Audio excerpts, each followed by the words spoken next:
Jadi para ulama memang ada khilaf di sini, dan pandangan yang lebih cenderung kepadanya hukum minum berdiri, makan berdiri, termasuk kencing berdiri, saya lebih cenderung mengatakan makruh, tidak haram. Hukumnya boleh.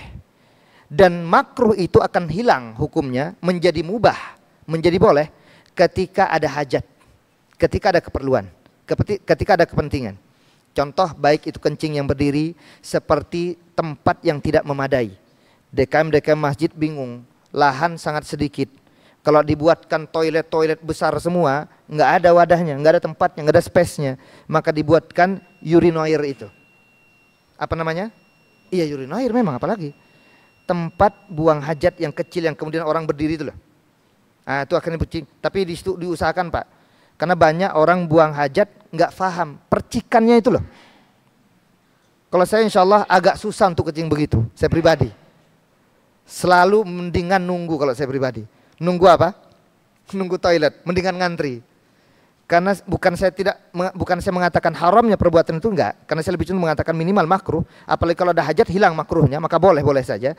Tapi pertama, kekhawatiran percikan itu loh. Kalau tidak ada kaca atau tidak ada plastik yang menghalangi, yang saya kira yang bawa apa yang lebih tahu ya. Maka cari itu yang kira-kira kalau kencing enggak memercik ke kita. Karena khawatir terkena nanti. Udah adzan belum? Hah? Masuk. Sedikit lagi. Jadi khawatir terkena air percikan kencing kita. Itu yang akan terkena ancaman siksa. Di mana? Di liang lahat, liang kubur. Karena tidak tahu dan tidak pandai cara berkencing. Karena berkencing itu ada adab-adabnya. Jangan sampai kemudian terkena kembali kepada kita. Berwudu padahal ada najis dan melekat pada dirinya.